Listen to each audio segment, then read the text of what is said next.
Well, greetings, everybody. Welcome once again to the RecPoker podcast, officially sponsored by Running Aces Casino and Racetrack. I'm your host, Steve Fredland, and as this is being released, I am actually out in Las Vegas at the World Series of Poker. I have recorded this ahead of time, so I'm not distracted from my play, so I have no idea how I'm doing when this is being released. Hopefully, I'll have some great stories when I get back about some success and some positive variants, some things that went my way, as well as some interesting hands that we can dissect, and maybe had a chance to meet a few really cool people out there. So hopefully I'm enjoying my time, as well as the rest of you who are able to go out there for this summer. Today we have a special treat. Dr. Tricia Cardner joins us. Dr. Cardner is a specialist in poker psychology and reaching your peak performance. She's somebody who's contributed to the show quite a bit in the past, briefly, so I'm excited to actually sit down with her for an extended interview and share that with you. She has tremendous insights into a facet of the game that is often, I guess, kind of neglected by us recreational players, that idea of how do we get in the right mindset? How do we maximize our performance based on our preparedness and our mental state? So I think you're going to enjoy this conversation with Dr. Cardner. We'll take a minute here to hear from our sponsor, and then we'll come back with that interview. Running Aces Casino and Racetrack has the best poker room in Minnesota, featuring 24/7 promos on all cash poker games, including earning $2 per hour in comps, plus the most player-friendly tourney structures. Visit runaces.com for daily promotions and the tournament calendar. Running Aces Casino and Racetrack, the official sponsor of RecPoker. Well, everybody, as promised, I am here with Dr. Tricia Cardner. Tricia, thanks so much for joining us. Thanks so much for having me on. I'm really looking forward to talking with you about all things poker and psychology. Oh, all things. That's a daunting episode. Nothing like setting the bar high, right? In order to obtain... Well, you have set the bar high already, because every time you've contributed to the podcast, people are like, oh man, that was so good. That was so helpful. So thanks for everything you've already done for us. Awesome. And I'm looking forward to maybe people sending in some more mindset focused questions, because that's really my wheelhouse. Even though, yes, I do play poker and I have played poker for a long, long time, but I feel like there are other people who can give you the lowdown on ICM or, PIO solver, things like that. And right. My wheelhouse is more the mindset, psychology, peak performance in particular. But that's where I think I can really give people some good advice. And talk a little bit about that. So you're this poker player and you're the psychologist and you kind of the best of both worlds, but how did you actually get into poker? How did you get into psychology? And then how did those things sort of come together? Oh, such a long and winding road. I actually was quite taken with psychology long before I even knew what poker was. So when I was growing up, I was always sort of the person that people came to get advice. And so I think, like many people, I kind of thought that's what psychology was, is, you're giving advice. And yes, I do give a fair amount of advice just because I'm answering questions. But if I were seeing someone as a psychotherapist, then I wouldn't be giving advice. That'd be completely wrong. I've learned that through my studies. But even, back in the day, me and my best friend, we were the Dear Abby of our school newspaper. So I have a long history with psychology. Did you actually write articles and such? Well, people would leave us questions, so we had a drop box and people would leave questions, and then we would select for the weekly newspaper. And it would be like, Dear Abby, I don't know, Jim Bob pulls my pigtails. What does it mean? I don't know. I'm just making up stuff. I'm Jim Bob. It's always the Jim Bob. I don't know. But anyway, and then we would, come up with some worthy, pithy advice, just like, we were the Dear Abbeys, as it were. But eventually I ended up taking a psychology course in high school. And then I was like, oh yeah, this is totally my jam. And, I was one of those people that from the day I enrolled in college, I was like, I'm a psychology major. I'm going to grad school. I will get a PhD. And that's just it. And so I think that's fairly unusual, but that was my jam. So then you have to fast forward to the poker. I already had a doctorate in criminology. And then I was working on another doctorate in psychology. And that's when I got on the poker train. So I was invited to a home game. And it was just something for me to do because at the time I was, and I don't want to offend any of your listeners, but I was stuck. I was captured, if you will, in Cheyenne, Wyoming, because my husband was in the military. Okay, fair enough. Yeah. And we got stationed there. And I'd never been anywhere like that before. And people say, oh, it must have been beautiful. And I'm like, no, we were not in Jackson Hole. We were in Cheyenne. Which is, well, where are you from? Where are you from originally? I'm kind of from all over, but I'm definitely grew up in the South. So, Okay. And I spent most of my childhood in South Texas. So Cheyenne just felt like it was just too remote, or? I mean, it's remote. It's really cold. So when I moved there, it was June, like end of May, very beginning of June, and it was snowing as I rolled into town. And I grew up and spent most of my time, in South Texas. And I had a very impressive collection of, capri pants and flip-flops. So it wasn't good for your wardrobe. It was not. And I was like, oh my gosh, it's really cold and, it's kind of sparse and there's not that much going on. But luckily they were having a poker game because this was, post boom, but, not too far out of the boom, right? So it was like 2006, 2007, something like that. And everybody thought, they were the Phil Hellmuths of the world. But I go to this game and it was almost a weird hybrid cash tournament situation because everybody bought in and then you got a certain number of chips, but then you bet in like cash increments, like, oh, I bet $1. I don't know, it's really weird. But then at the end of the night, they would count up the chips and then they would be like, oh, you have the most, so you get first place money. Like they had no idea what they were doing. Okay, yeah, this was just foolishness. Sure. But I recognized immediately, okay, this is a game with statistics and psychology and, the people aspect. And I was like, I can't just let these boys get one over on me because obviously I was the only girl in the games. And I was like, I need to study this and really, get to learning this game. I knew immediately, it wasn't so far off from say like chess or something like that you could really put your heart and soul into and, learn the game and then do well. So that's what I did. So you were already you were already sort of into playing games, into sort of the strategy games like chess and that sort of thing. And then this just was a nice combination of that plus the psychological piece of it. Well, you're sweet. I knew what chess was and I knew how people went about it. I certainly never played chess. That was far too cerebral. But you were a game player growing up? I mean, I think a game player in terms of just figuring out people way more so than, I know a lot of people are gamers, right? They're like, oh, I'm, Magic the Gathering. Right. World of Warcraft or something. No, I never did anything like that. Okay. I was always more like figuring people out is more my game, Yeah. So I guess I like games, but maybe not in the traditional sense until I got a hold of poker. And then it was like, you can play this game, get good at it, and make some cash possibly. Sign me up. Well, it's interesting because I think there's a number of us, well, myself for sure, that I just started playing, maybe 7 or 8 years ago. And I'm a mathematician by trade. And so I approached the game from a very logical, rational perspective, EV, all of those things. And then what I had to learn as I got into the game was, there's this whole psychological element where, part of it is the mathematics, but a big part of it is knowing how to read people and knowing, what they might be thinking in situations and are they risk averse and all of those things versus you're coming into it really approaching it from psychology first. Sort of, because I would say, and I don't want anybody to think that when you're into psychology, you're not into math, because when you go to graduate school, the bulk of your education is spent on statistics.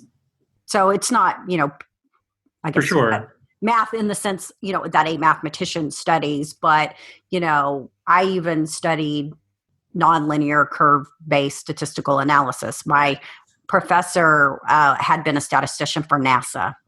So he was like, I don't care if you're in the social sciences, you're going to learn, the big stuff. So would you say then with that there was a certain way a certain posture you took toward poker? Was it more psychology or was it more math or was it just too hard to sort of separate those two things? Gosh, it's really hard to parse them out. Yeah. I say for anybody who's learning the game, math is your basis. You are going to do very poorly if you do not master the mathematical side of it.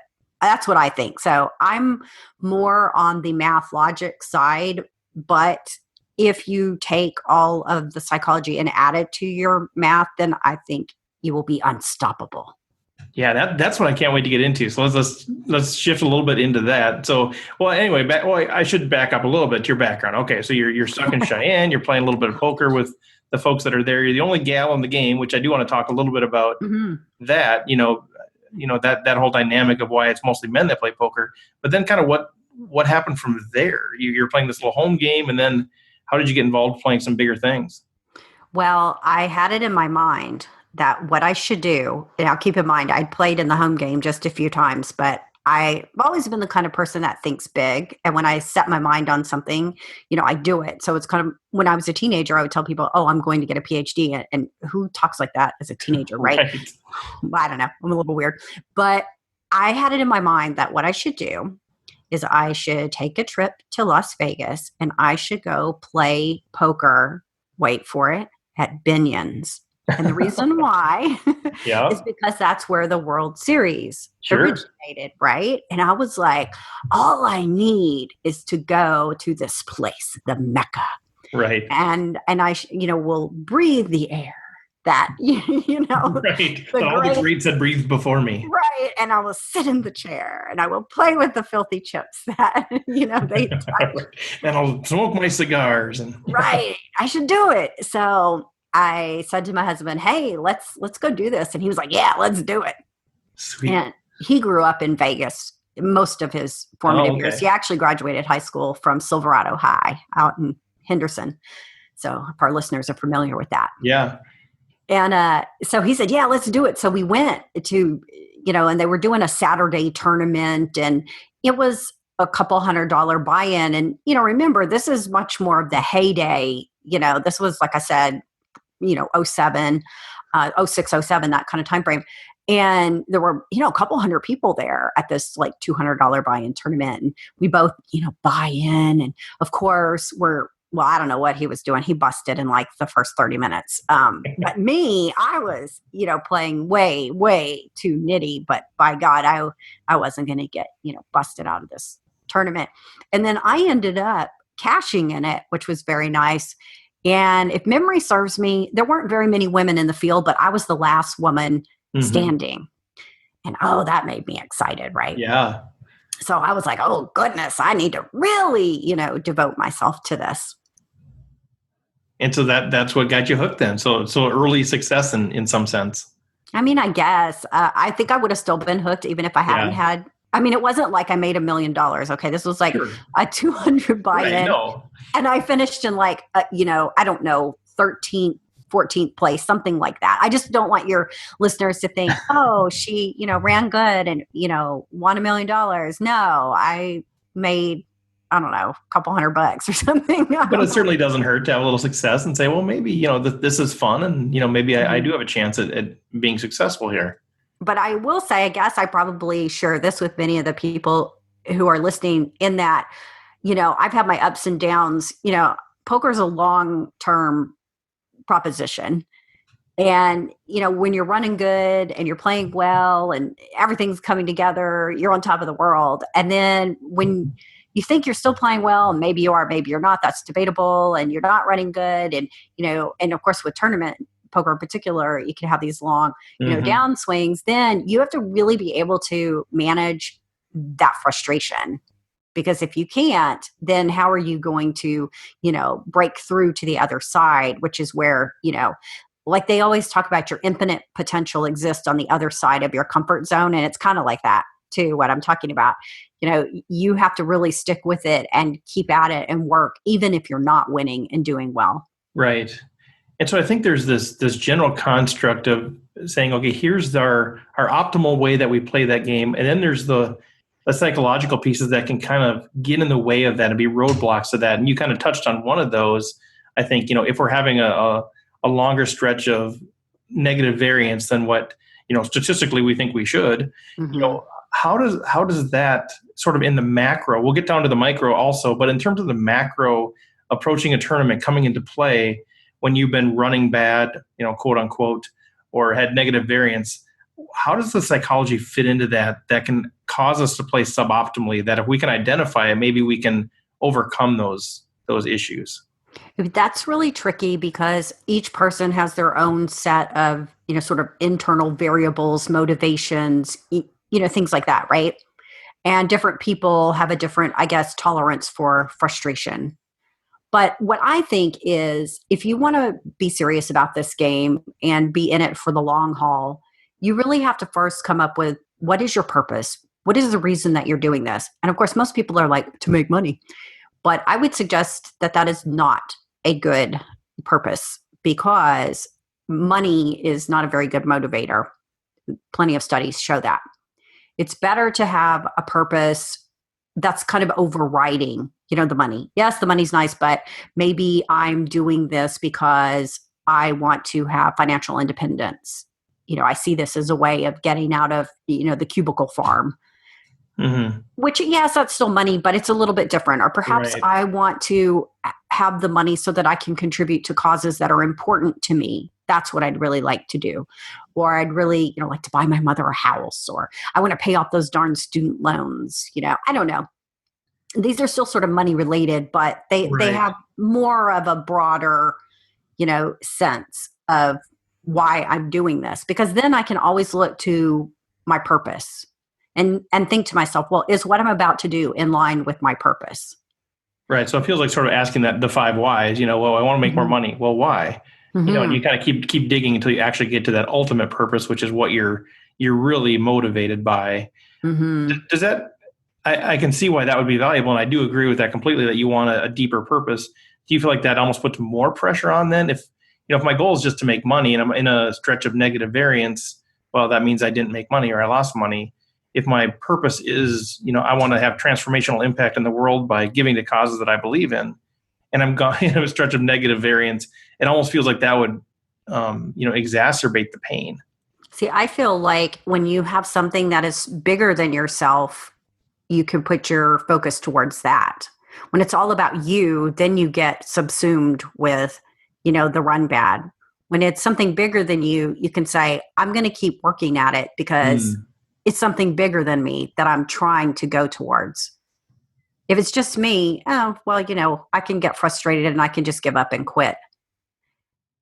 Oh, that's really good. So, okay. So in terms of how this would play into, it's been 2 months since I've cashed, or, whatever the time frame is, saying, yeah, but I've got to stick with it because, there's more on the line than just money. Okay. If you want to succeed in any endeavor, you're going to have to be willing to put up with a lot of negativity, failure, loss. You show me anyone who's a huge success in any endeavor, and I'll show you, hey, this is a person who's made mistakes. They've lost, they've run bad, they've gotten fired. I'm thinking Steve Jobs right now, who at one point was canned from Apple, right? Yeah. I mean, you look at anybody who has any measure of success, and the reason why we think that, it's so easy for them and they're so successful is because we only see the end product. We don't see the work that went into it.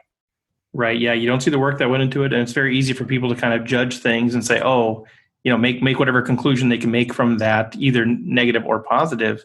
And I think, it's so true. You got the Steve Jobs of the world, but even I'm sure in your day-to-day work, and even like the RecPoker podcast, which is whatever, it's a blip on the radar of everything.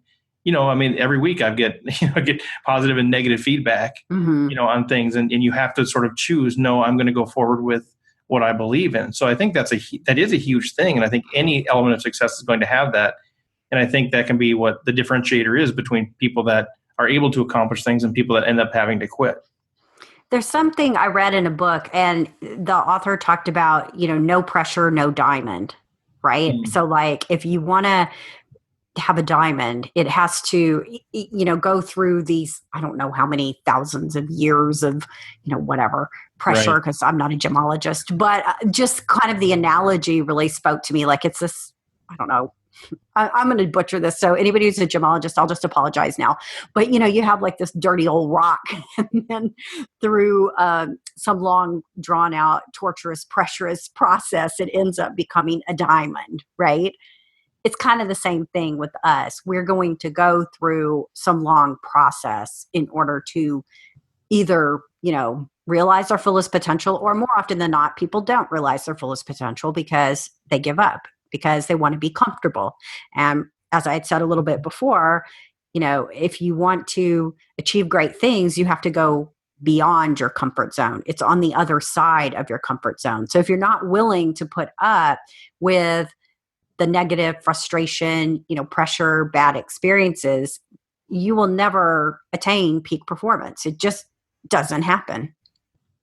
That's really good. So in terms of the macro approach, just recognize if you're going to go after something big, like becoming a world-class poker player, or, a very successful poker player, you're going to have the pressure. You're going to have the negative variance. You're going to have the things that are going to confuse you. They're going to confound you, but that's all part of that pressure of making the diamond. And we have to accept that as part of the journey. Exactly. And what I think is a lot of people want something to be really easy. Mm-hmm.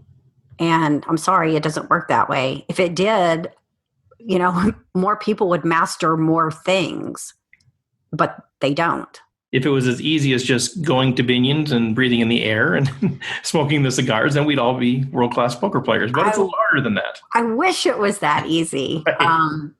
But I still, this summer will be my 11th World Series that I've attended and, played at. And I still, when I walk into the convention part of the Rio where the World Series plays and you see all the banners and everything, it still makes my heart race just a little bit faster, right?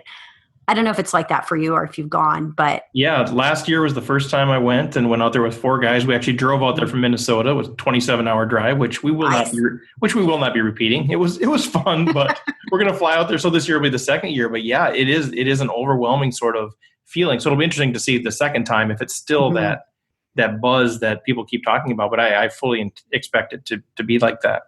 I think if your heart is in it, it's just so exciting. And poker is one of the few endeavors where you can be on a table with someone who you really admire, just by luck of the draw. I mean, I've been on tables with really big name players and I'm like, I could never do this in anything else. Right. But you're not going to play golf with Tiger Woods. You're not going to shoot hoops with LeBron James. Exactly. Or Steph Curry. Right. But, better yet. Yeah. I like Steph better.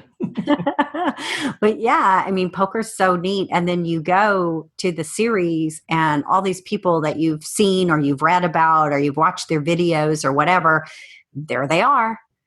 And you're just like, wow, I could sit down and I can play with these people and maybe even beat the hell out of them on occasion. Right. Yeah, exactly. That's what keeps us coming back, right? I'm never going to beat Steph Curry in a 3-point shooting contest, but hey, I could maybe beat Phil Hellmuth for a day. Let me tell you a little bit of a funny story. I mean, I think it's funny. Hopefully you guys will enjoy it too. But this was a few years ago, and I was playing one of the bracelet events, not like a 10,000, but it would have been somewhere between 1,000 and 2,000. I can't remember exactly which event, but that was the buy-in. And we had an empty seat at our table, right? And so we're playing along and it's all fun and games and it's mostly recreational types. And so, it's a low stress situation. Right.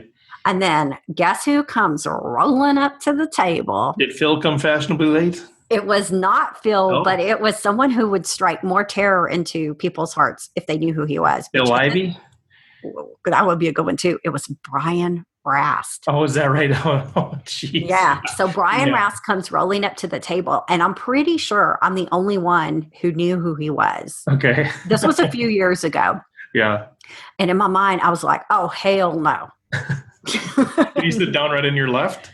He was to my right. Okay, that's at least a good start. Which was a good start. But in my mind, I was like, no way. Right. If he gets chips, this is going to be a nightmare. Yeah. I have to do everything in my power to get rid of him.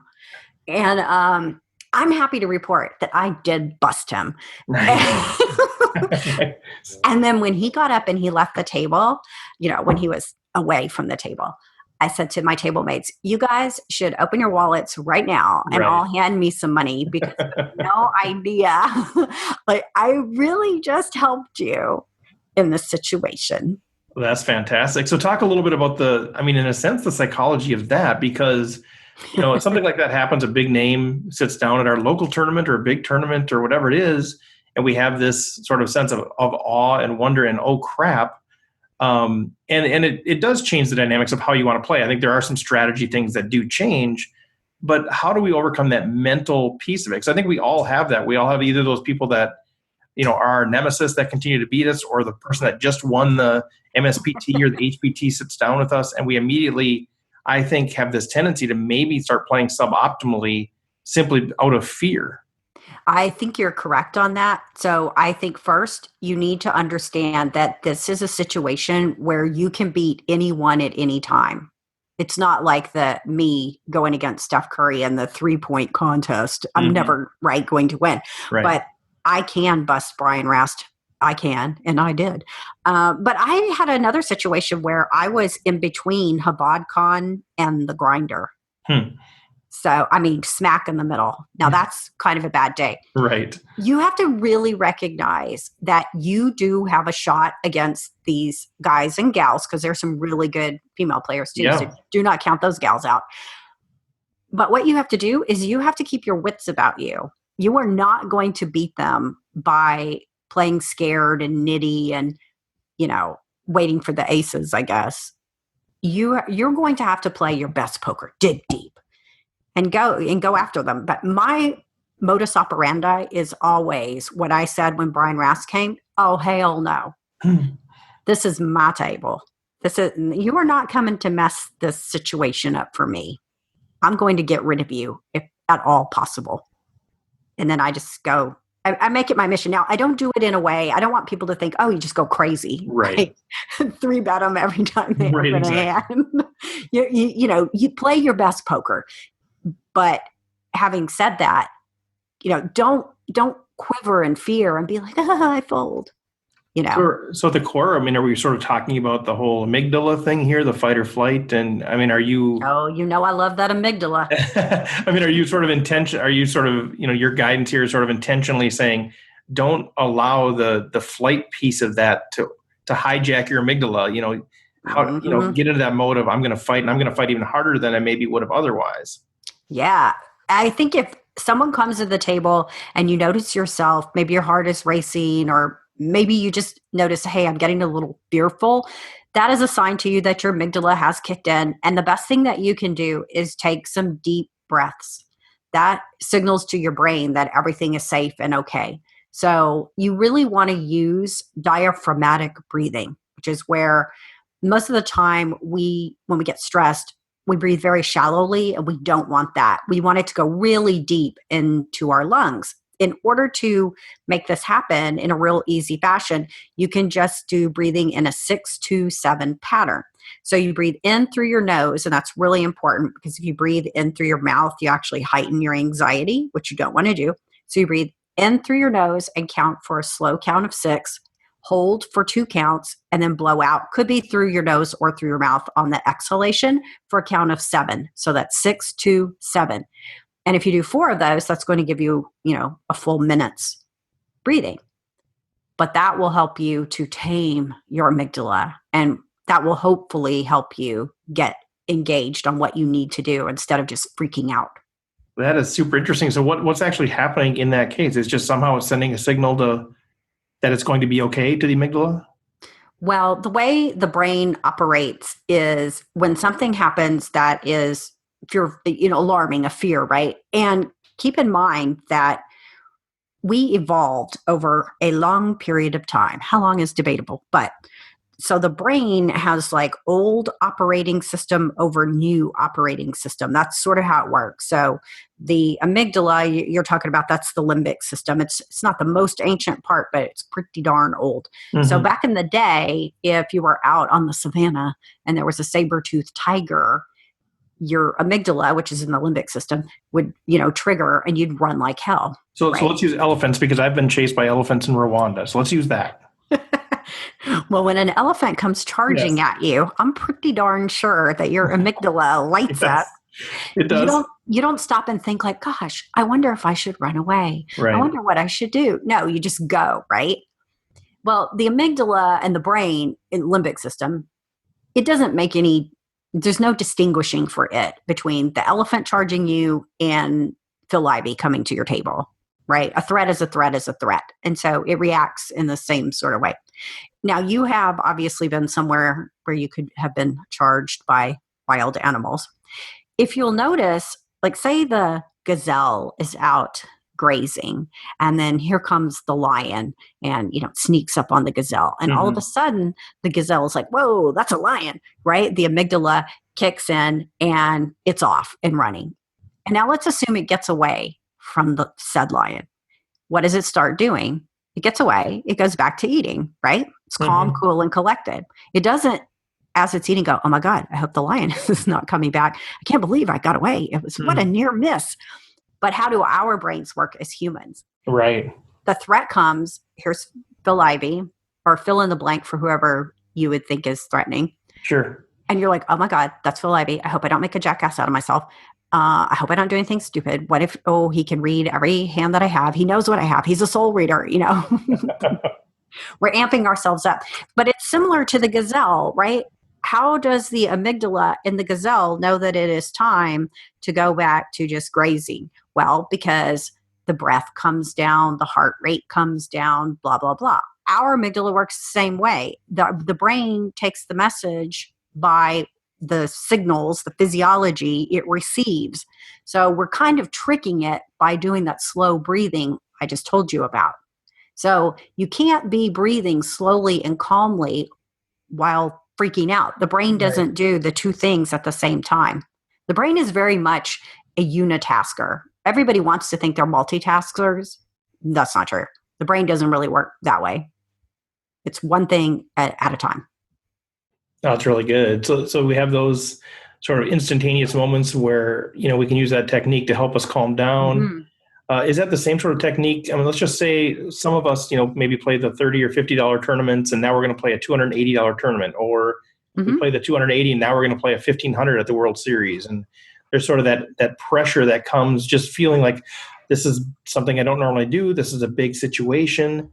Right. Is it the same sort of technique where it's not like it's not an elephant charging situation. It's just a general, I'm in a more risky environment or I'm nervous. What would you recommend in those sort of situations to help us reach peak performance? It's the same thing. Okay. So you're telling yourself a story, which is fine because we all have weird, crazy thoughts that we'd rather not have because that is the way the brain works. But it's the same sort of situation.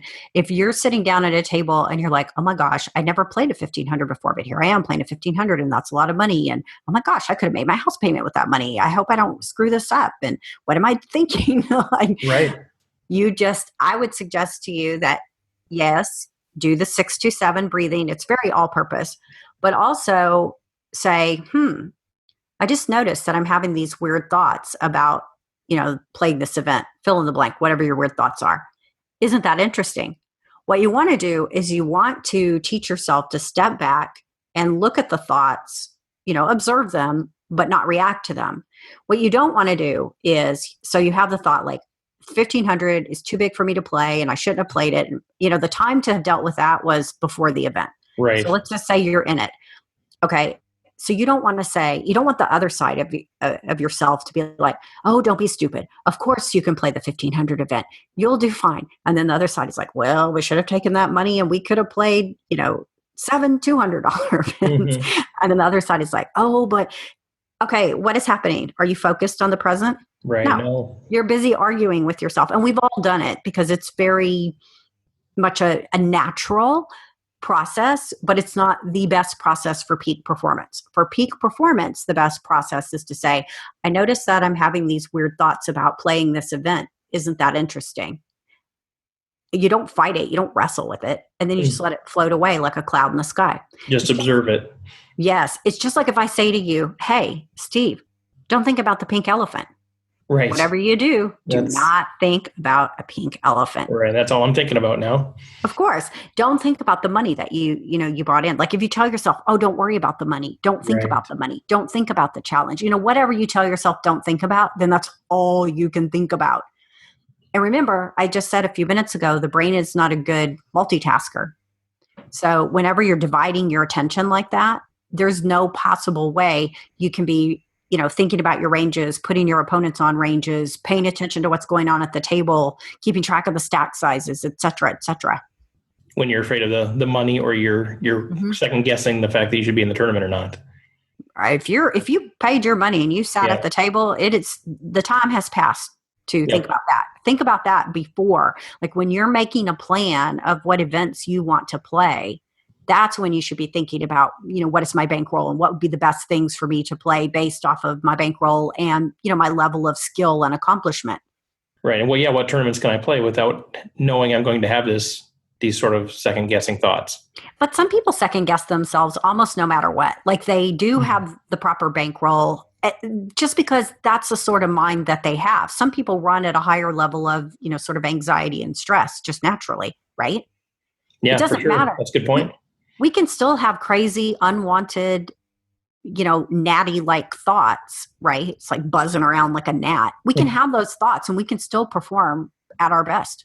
We don't have to let it stop us, just that many of us choose to let it stop us. That's good. Well, let's shift gears a little bit. I want to talk, our time is flying. I could talk to you for like 8 hours, but, this idea of women in poker, and, we just still don't see the numbers that I know a lot of people think that we should see. What's your perspective on that? Well, I mean, like anything, it's a multifaceted topic. I will say, though, that there is currently, it just came out, a documentary on women in poker called Cracking Aces. And they actually did the filming for it over the last, couple of years. And I was interviewed for it pretty extensively. And all the ladies of poker, Jan Fisher, Linda Johnson, Maria Ho, pretty much all the ladies that you've probably seen or heard of are in this film. And a lot of it does have to do with the fact that women are underrepresented in poker and, the sort of the treatment that occurs when women do show up to the table. Mm. So if people get a chance, it's showing around at the various film festivals right now. And I just saw a tweet saying that they are attempting to get it shown during the World Series this year, which I hope they do. But very cool. So the sort of the end result out of it is not so much about, it's just not a game that women are going to enjoy generally as much as men, or skill sets, or, psychological elements, or a lot of it, sort of the key takeaway from the movie or from your perspective is more of just how the environment in which they're being asked to play. Look, here's the thing. If you look at, women have a lot of just sort of socialization factors that on the one hand probably keep them from playing poker, discourage them, let's just say. But on the other hand, there's a lot of factors that make women really good at the game. Yeah. Right? It's kind of an interesting thing. I can remember when I went to my first World Series and I was so tickled because I'd won a seat for the ladies event. And I hadn't been playing very long. And so to me, this was, a great way to sort of, at this time, there's no way I would have went into an open event. This was my first World Series, and I'd only been playing poker a few months at the time. And just spoiler alert, I did not do well, but that's neither here nor there. But what I noticed when I made that trip out was the guys, a lot of them, they travel in packs and they would have these houses together. Right. And of course, this was pre-Black Friday. So online poker, was still the thing. And they were working together and teaching each other and sharing notes and comparing notes. And obviously, when you do that, the whole group improves, right? Mm-hmm. But women didn't really have that opportunity. And, probably still don't. I mean, it's a lesser degree now, I guess, but you just don't see that many women. But it's infinitely easier if you do have a pack and you can all come up together. And we know like tons of people who come up together, right? Right. And you've probably even experienced that. You've got guy friends and you work together and you have your Skype study groups and blah, blah, blah. I mean, it's just a lot different with the women because there's just not very many of us.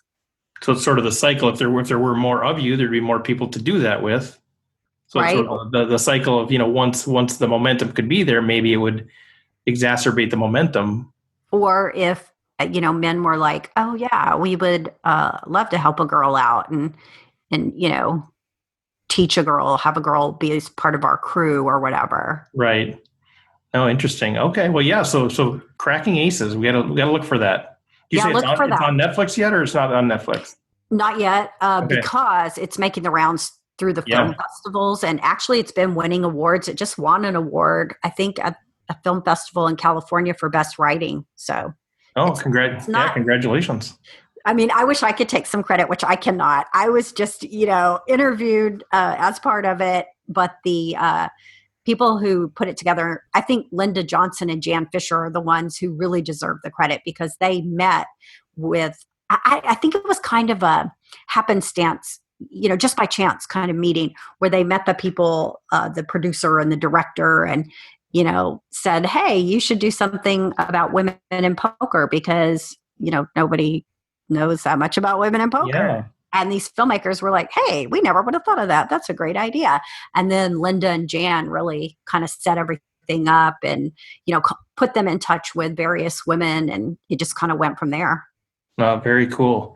Well, let's shift and just kind of tell everybody a little bit about what else you're involved with. I know you have the podcast. Let's hear about what you're involved with and how people connect with you and what resources you offer yourself. Well, that's a long and distinguished list of things, but I do podcast. Well, I can edit it down afterwards, You might have to, but the podcast is Poker on the Mind, and I do that with Gareth Gazelig James, and we answer questions on our show. So I tackle the mindset mostly because I also dip my toes in the water on some of the strategy stuff, and he does strategy. He's a great MTT, and you talk about a math guy. He's really into math stuff, so that's kind of a great thing. He can really explain how it all works and whatnot, so I really enjoy that.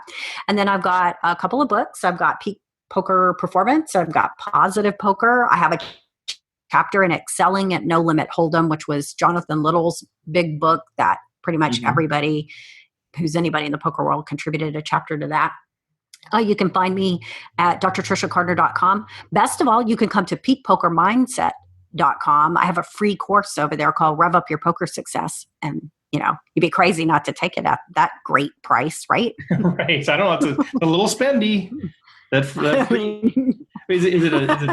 is it a single webinar? Is it a series of courses? What is that?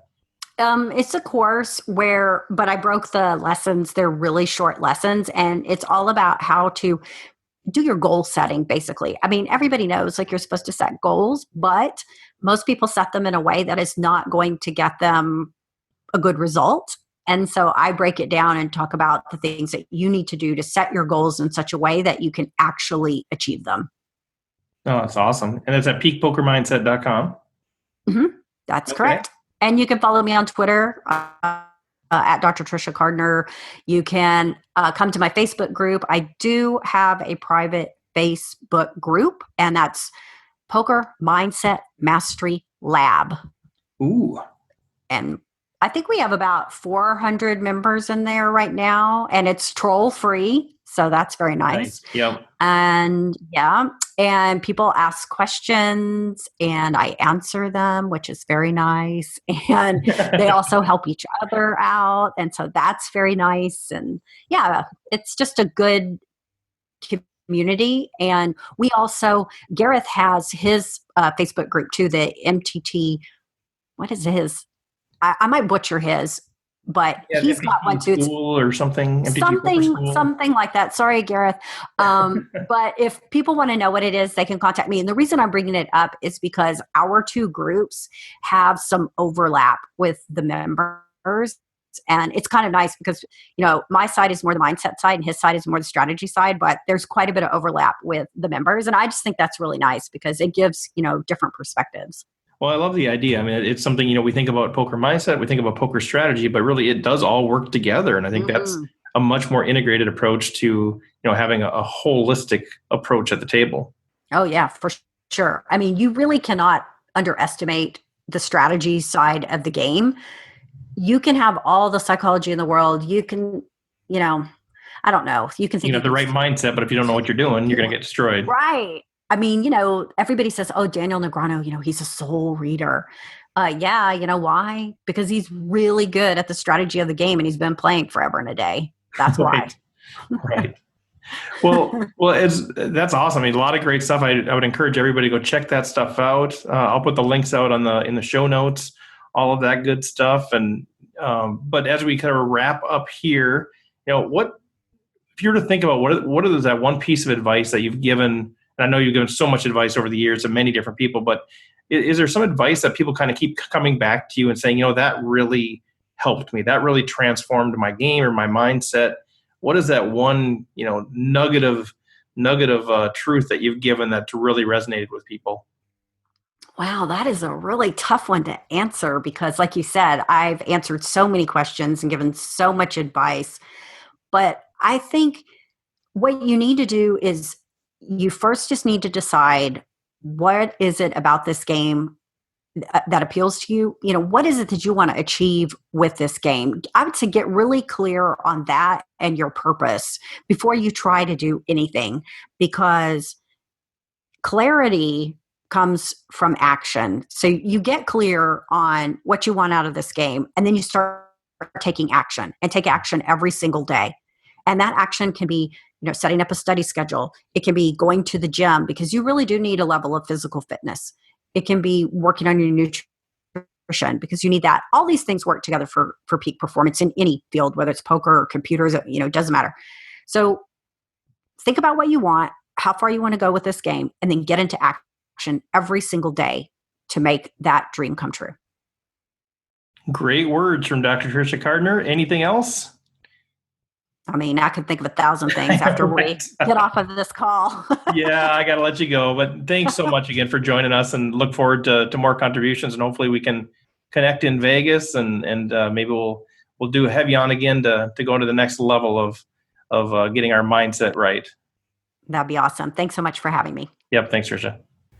Well, that's it for this episode, number 83. Special thanks to Dr. Tricia Cardner for being our guest today, and also thanks to Running Aces for your continued support and encouragement along the way as we continue to grow in our game and become better players, and in this case, get our minds right to be able to achieve peak performance.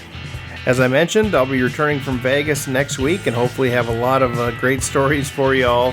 But in the meantime, hope you have a great week on and off the felt. Good luck out there. Take care.